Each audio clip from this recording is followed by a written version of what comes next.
মহাযোগী বাবা লোকনাথ বারোদিতে মহাযোগেশ্বরের যোগসিদ্ধি প্রকাশ ও মালব কল্যাণ। মহাযোগী বাবা লোকনাথ ব্রহ্মচারী শতাধিক বর্ষ যোগসাধনা করে যে অনন্য সিদ্ধিপ্রাপ্ত হয়েছিলেন এবং দীক্ষারূপ লাভ করেছিলেন তার তুলনা কলিযুগে যোগসাধনার ইতিহাসে বিরল।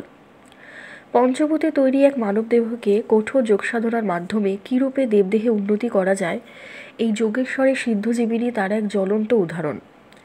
মহাযোগেশ্বর বাবা লোকনাথ ব্রহ্মচারী তার একনিষ্ঠ যোগসাধনার মাধ্যমে একথা প্রমাণ করে দিয়ে গেছেন যে মানবদেহেই বৈদিক দেবতাগণ অবস্থান করেন এবং একাগ্র যোগসাধনার মাধ্যমে তাদের জাগ্রত করে মানবদেহকে দেবদেহে রূপান্তরিত করা সম্ভব।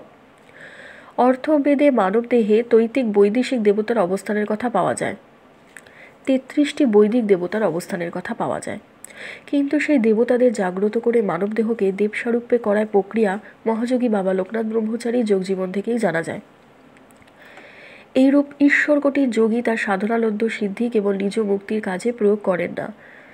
বাবা লোকনাথ তার সিদ্ধির প্রকাশ ঘটিয়ে বারোদিতে প্রায় 26 বছর বিভিন্ন লীলার মাধ্যমে লোকশিক্ষা ও সমাজ সংস্কারে কাজ করে গেছেন এবং দেবলোক হতে এখনও তার অনন্য সিদ্ধির বলে ভক্তদের কৃপা করে চলেছেন।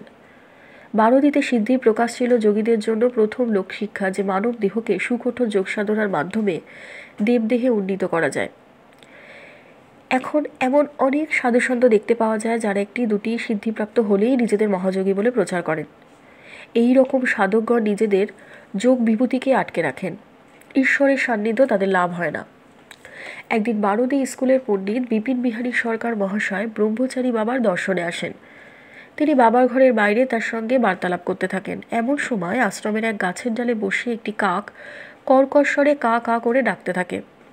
কাকের কর্কশ ডাকে বার্তালাপে ব্যাঘাত ঘটায় বিপিনবাবু একটি ঢিল ছুঁড়ে কাকটাকে তাড়িয়ে দিলে আবার বার্তালাপ করতে থাকেন, কিন্তু কাকটা আবার ফিরে এসে একইভাবে কর্কশ স্বরে ডাকতে থাকেন।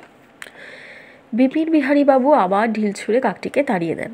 তখন বাবা লোকনাথ পণ্ডিত বিপিন বিহারীকে বলেন, কাকের ডাক তোর কাছে কর্ষক লাগছে, তাই তুই ওকে বারবার ঢিল ছুঁড়ে তাড়িয়ে দিচ্ছিস, কিন্তু দেখ তোর কথাও আমার কানে তেমনই কর্কশ লাগছে, কিন্তু আমি তোকে তাড়িয়ে দিচ্ছি না।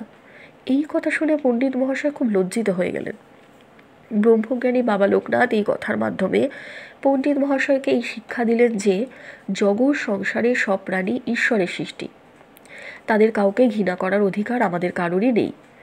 ঈশ্বরের সৃষ্ট কোনো জীব বা বস্তু যদি কারো কাছে কুৎসিত বা অপ্রিয় মনে হয়, তাহলেও ঈশ্বরের সৃষ্টিকে অনাদর করা মহাপাপ হবে। সংসারী লোকেদের কথাবার্তায় কামনা বাসনার প্রলেপ থাকে। যোগসিদ্ধ মহাপুরুষগণের সেই সকল কামনা বাসনাপূর্ণ কথা ভালো লাগে না, তবুও মহাপুরুষরা তাদের তাড়িয়ে না দিয়ে কামনা বাসনা ত্যাগ করে কি করে সংসারে সুখী হওয়া যায় তার শিক্ষা দিয়ে থাকেন। কামনা বাসনা লোভ মোহ ও অহংকার এই পঞ্চতত্ত্বকে যে জয় করতে পারবে সেই ঈশ্বরমুখী হতে পারে। যতক্ষণ মানুষের মধ্যে এই পঞ্চতন্ত্র বিরাজিত থাকে ততক্ষণ সে প্রকৃতভাবে ঈশ্বরের চরণে কিছু দিতে সমর্থ হয় না। বারোদির আশ্রমে প্রতিদিন একটি ষাঁড় এসে বাবাকে দর্শন করে যেত। বাবা তার নাম রেখেছিলেন কালাচাঁদ।